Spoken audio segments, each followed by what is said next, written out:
Namaste. I, Xavier Vijay Tripathi. I am working as an assistant professor in Department of Humanities and Social Science under the Faculty of Education and Methodology. आज जो topic मैं discuss करने जा रहा हूँ ये भारतीय इतिहास का एक महत्वपूर्ण टॉपिक है और इस टॉपिक को यानी कि इस टॉपिक को पढ़ने के बाद आज समझ आ जाएगा कि भारत में उपस्थित दो यूरोपीय शक्तियाँ जो कि आई तो व्यापार करने थी, लेकिन भारत की आंतरिक गतिविधियों और राजनीतिक उथल पुथल का फायदा उठाकर भारतीय नरेशों या भारतीय राज्यों के बीच में आपसी वैमनस्य फैलाकर और उसके बीच पर विभिन्न तरीके के रियायतों को प्राप्त करने के लिए इन्होंने युद्ध करना शुरू कर दिया। यह भारत इतिहास का एक महत्वपूर्ण युद्ध है। इस युद्ध को हम कर्नाटिक वॉर के नाम से जानते हैं। भारत में कर्नाटिक वॉर, जिसे एंग्लो फ्रेंच कॉन्फ्लिक्ट के नाम से भी जाना जाता है, यह भारत में आई हुई दो विदेशी यूरोपीय कंपनियों के बीच में हुआ था। ये तीन युद्ध हो चुके हैं इनके बीच में। एक हुआ था 1746 से 48 यानी 1746 टू 48, दूसरा बैटल हुई थी 1749 टू 54 और तीसरी बैटल हुई थी इनकी 1756 से लेके 63 तक।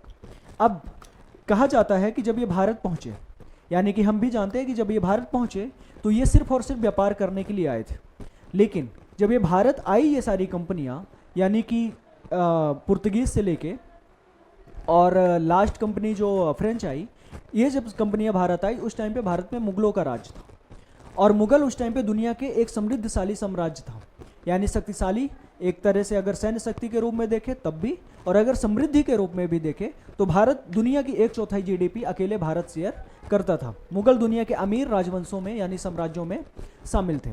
वो जब भारत पहुंचे तो उनके सामने एक सशक्त साम्राज्य उपस्थित था। तब वो यहाँ पर भारत में सिर्फ व्यापार करने की परमिशन लेके आते हैं। आने वाले टाइम पे कुछ समय गुजरने के बाद जैसे ही मुगल कमजोर हुए, वैसे ही भारत के व्यापार में एकाधिकार प्राप्त करने के लिए भारत की व्यापारिक कंपनियों ने आपस में ही युद्ध लड़ना शुरू कर दिया। साथ साथ उसी टाइम पे दिल्ली पे जैसे ही मुगलीय सत्ता कमजोर हुई तो भारत के विभिन्न क्षेत्रों पर छोटे छोटे राजवंशों ने भी अपने आप को आज़ाद घोषित कर दिया। राजनीतिक उथल पुथल की इस परिस्थिति का फायदा मिला विदेशी कंपनियों को, और उस टाइम की भारत में जो महत्वपूर्ण दो कंपनियां थी वो थी एक ईस्ट इंडिया कंपनी और दूसरी थी फ्रेंच ईस्ट इंडिया कंपनी। इन दोनों ने आपस में, चूंकि उस समय तक 17वीं 18वीं शताब्दी तक दुनिया में उपनिवेश बनाने की परंपरा शुरू हो चुकी थी और ब्रिटिश और फ्रांस यूरोपीय दो शक्तियां हैं जिन्होंने दुनिया भर में उपनिवेश बनाने की इस दौड़ में शामिल थे और प्रतिस्पर्धी भी थे। भारत में भी अब परिस्थितियां बिल्कुल वैसी ही थी जिसको थोड़े ही समय बाद उपनिवेश बनाया जा सकता है। राज्य आपस में ही लड़ रहे थे। मुगलीय सत्ता कमजोर हो चुकी थी, एक केंद्रीकृत सत्ता मौजूद नहीं थी जो कि किसी भी तरह की परिस्थितियों का सामना करने के लिए प्रबलता से सामने आ सके। इसी टाइम पर ईस्ट इंडिया कंपनी और फ्रेंच कंपनियां, जिनकी कंपनियां भारत के अलग अलग जगह पर बनी हुई थी, उनमें कुछ दक्षिण भारत में भी थी, आज के मद्रास, पौंडीचेरी और उसके आसपास के अन्य क्षेत्रों पर इनकी कंपनियां थीं और ये शुद्ध रूप से व्यापार करते थे। इसी बीच भारत में दक्षिण का क्षेत्र जो कि तमिलनाडु, केरल और आंध्र प्रदेश का जो दक्षिण का क्षेत्र, इस पूरे के पूरे रीजन को उस टाइम पे कर्नाटक बोला जाता था। कर्नाटक नाम अंग्रेजों ने ही दिया है। उसकी राजधानी हुआ करती थी अर्कॉट। यहाँ पर ये व्यापार करते थे और इस टाइम पर इन्होंने भारत के व्यापार में एकाधिकार स्थापित करने के लिए इन दो कंपनियों ने आपस में लड़ना शुरू कर दिया। इनके बीच में 3 लड़ाइयाँ हुई।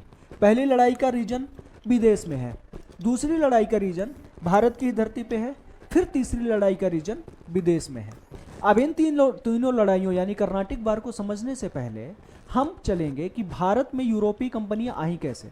जब तक हम इनके मूल यानी बेसिक्स को नहीं समझेंगे तब तक ये टॉपिक हमारे लिए थोड़ा सा टफ हो जाएगा समझना। हम इस टॉपिक में पहले समझेंगे कि भारत में यूरोपीय कंपनियों का आगमन कैसे हुआ, यानी हमारे देश में सबसे पहले कौन सी यूरोपीय कंपनी आई और लास्ट में किस यूरोपीय कंपनी ने भारत पर आधिपत्य जमाया, जिसने भारत में लगभग 190 यानी 200 सालों तक रूल किया। हम इस चीज़ को समझेंगे और उसके बाद चलेंगे कि कैसे कर्नाटक का वॉर हुआ और ये भारतीय इतिहास में कैसे एक निर्णायक युद्ध के रूप में जाना जाता है। सेकंड स्लाइड में आते हैं। भारत का मैप देख रहे हैं आप देख रहे हैं कि यह है इंडिया, जो कि सिंबॉलिक मैप है आपको समझाने के लिए, और भारत के उत्तर पूर्व में है चीन। क्या है? चीन। प्राचीन काल में एक शाखा, एक सड़क निकलती थी और वो भारत में दिल्ली, लाहौर होकर आगे जाती थी। अफगानिस्तान के ऊपर मध्य एशिया में चीन से आने वाली एक शाखा से आकर मिलती थी। बाद में इन दोनों देशों से आने वाली ये शाखा आगे बढ़ती थी और मध्य एशिया और अरब होकर आगे बढ़ती थी और ये तुर्की के क्षेत्र पर पहुंचती थी। तुर्की में एक शहर हुआ करता था कॉन्स्टेंटिनोपल, जो कि रोमन साम्राज्य की दूसरी शाखा की राजधानी थी। रोमन साम्राज्य की स्थापना 27 बीसी यानी कि ईसा पूर्व 27 ईसा पूर्व 27 बिफोर क्राइस्ट 27 में हुआ और इसका अंत हुआ 1453 में। यानी कि रोमन साम्राज्य का इतिहास बहुत स्वर्णिम रहा है और 1480 वर्षों तक इन्होंने रूल किया। यानी कि एक इतिहास है ये, इतने बड़े समय तक रूल करना कोई मामूली बात नहीं है। उनकी राजधानी हुआ करती थी कॉन्स्टेंटिनोपल, जिसे अरबी भाषा में कुस्तुनतुनिया और आज की डेट में तुर्की का एक शहर इस्तांबुल के नाम से जाना जाता है। उसे तब कॉन्स्टेंटिनोपल बोलते थे। कॉन्स्टेंटिनोपल होके ये रोड जाती थी और आगे यूरोप निकल जाती थी। ये जो सिल्क रूट था ये स्थल मार्ग और जल मार्ग दोनों से गुजरता था, क्योंकि आने वाले इसके रास्ते पे कोई इतना बड़ा महासागर नहीं मिलता है, छोटे छोटे सागर मिलते हैं और फिर यूरोप पहुंचा जा सकता है। तो इस रूट के माध्यम से यूरोप और एशिया के बीच में व्यापार हुआ करता था। लेकिन इसी बीच जब लगभग 632 ईस्वी के आसपास जब इस्लाम धर्म का उदय हुआ और पैगंबर मोहम्मद ने जब इस्लाम धर्म की स्थापना की, उसके बाद खलीफाओं का टाइम आया। पैगंबर मोहम्मद के बाद पैगंबरों का जो पद था यानी कि जो टैग था वो नहीं रहा और खलीफाओं का राज आ गया। पहले खलीफा अबू बकर के बाद जब दूसरे खलीफा उमर आए तो उनके काल पर इस्लाम ने चारों तरफ विकास किया। भारत की तरफ, पूर्व की तरफ बढ़े और भारत की तक पहुंच गए। इधर यूरोप की तरफ भी उनका विस्तार हुआ और अफ्रीका की तरफ भी, अपने पश्चिम क्षेत्र में भी उनका विस्तार हुआ और इस्लाम धर्म ने काफ़ी तेजी से विकास किया। लेकिन उनके मार्ग में, यूरोप पहुंचने में उनके मार्ग में सबसे बड़ी बाधा अगर कोई था तो वो था रोमन एम्पायर, जिनकी राजधानी कॉन्स्टेंटिनोपल थी। और वो कई वर्षों से ये कोशिश कर रहे थे कि कॉन्स्टेंटिनोपल को जीता जाए ताकि एशिया यानी अरब और यूरोप के बीच की जो बाधा है वो समाप्त हो जाए और वो आगे यूरोप को इन्वेड कर सके। चूंकि वो पूरी दुनिया को दारुल हर्ब, जिसे काफिरों की दुनिया कहा करते थे, और उन्हें ये आदेश प्राप्त था कि इस पूरी दारुल हर्ब को दारुल इस्लाम में कन्वर्ट करना है। और उनके मार्ग में सबसे बड़ी बाधा थी उस टाइम पे रोमन एम्पायर, जो कि तुर्की के कुस्तुनतुनिया में राजधानी थी। कुस्तुनतुनिया की दीवारें विश्व प्रसिद्ध थी, जिन्हें तोड़ पाना असंभव नहीं था। आने वाले टाइम पे जब उस्मानिया एम्पायर यानी ऑटोमन एम्पायर का राज आया, तब उन्होंने कोशिश जारी रखी और एक सुल्तान पैदा हुआ, 21 साल का नौजवान, जिसका नाम है सुल्तान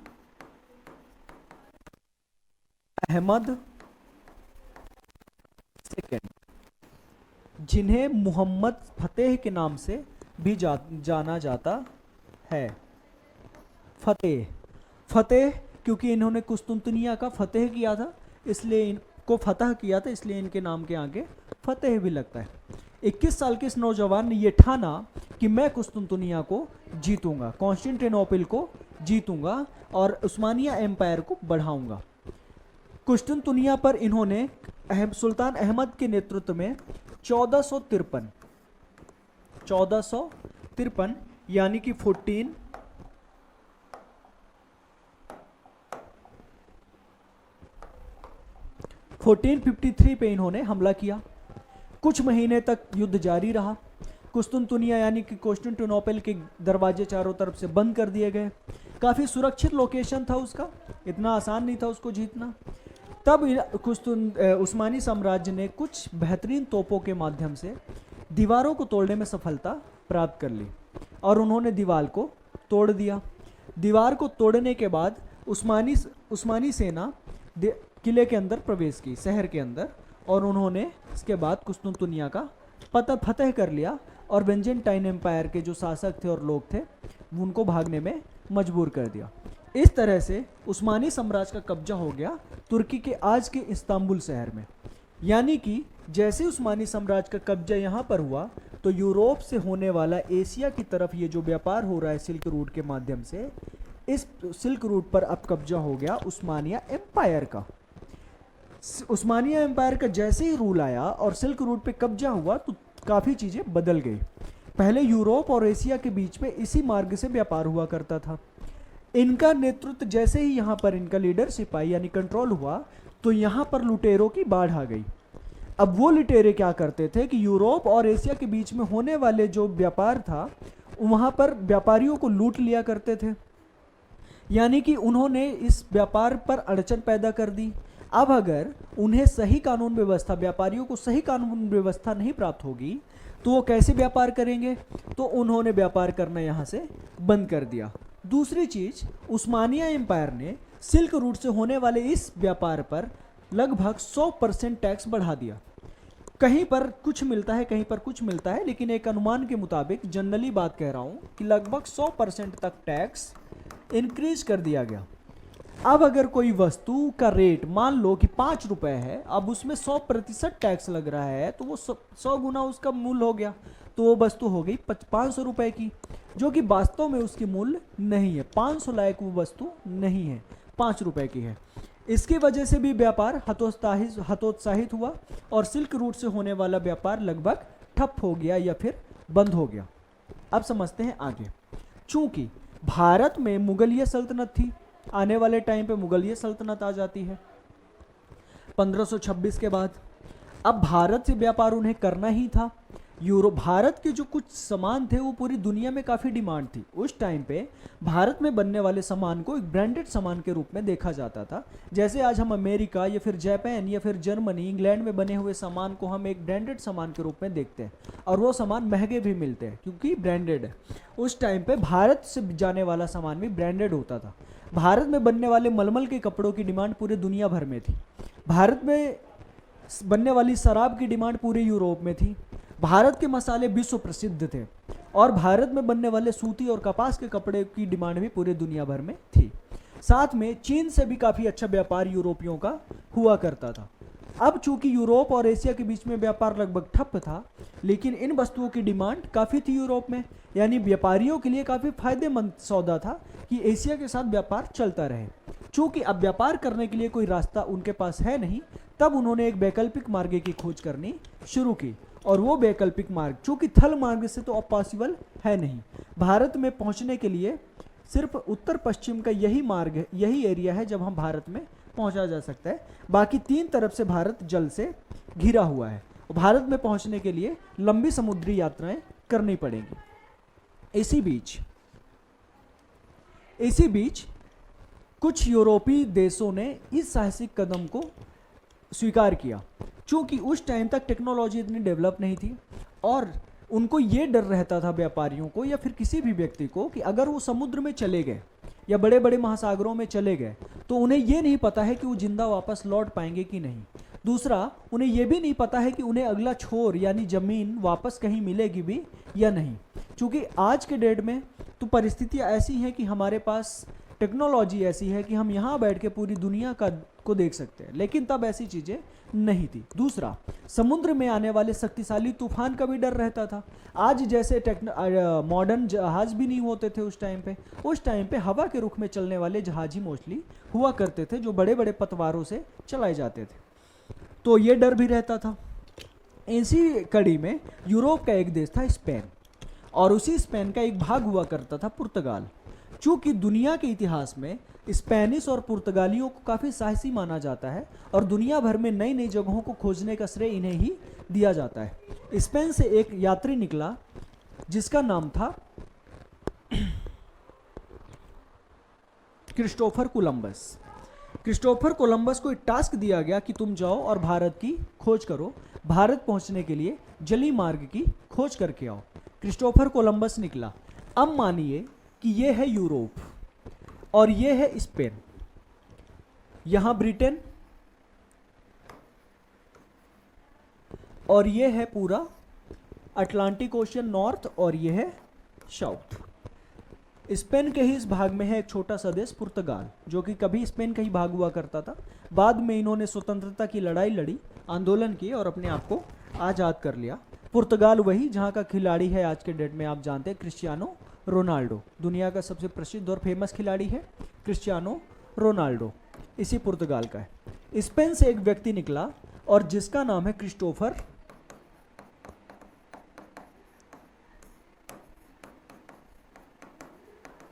कोलंबस। क्रिस्टोफर कोलंबस निकला।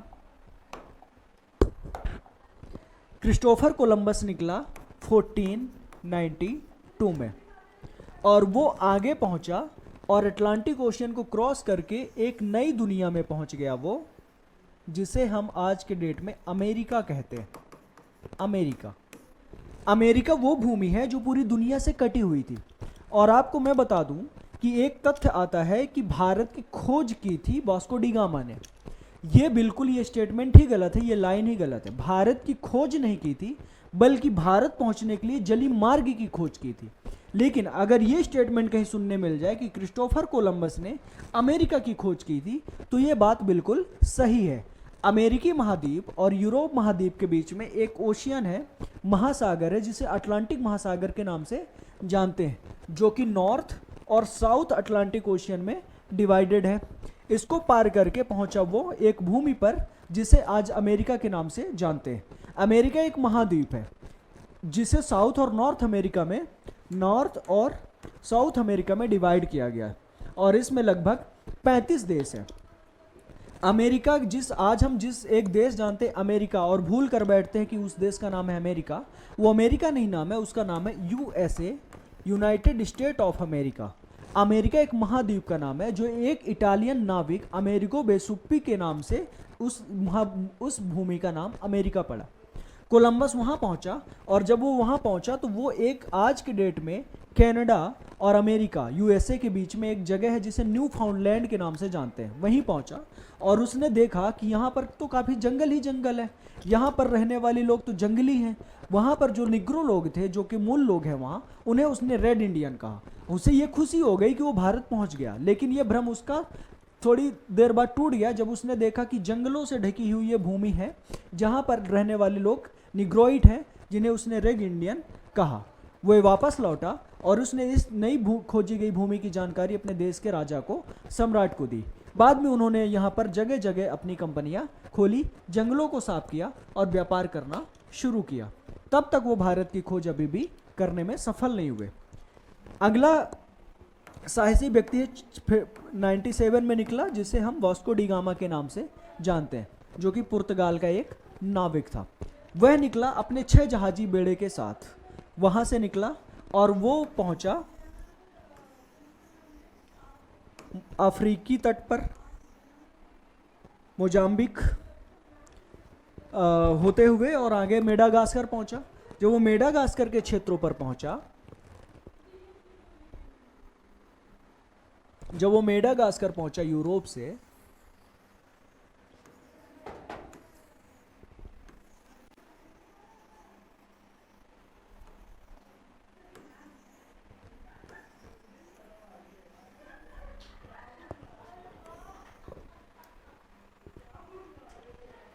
जब वो भारत की तरफ बढ़ रहा था तो मेडागास्कर में उसे कुछ अरबी यात्री मिले, नाविक मिले, जिन्होंने उसे आगे भारत की जानकारी दी कि चलो तुम्हें, मैं भारत ही जा रहा हूँ, भारत से मैं व्यापार करता हूँ और तुम्हें भारत पहुँचा दूंगा।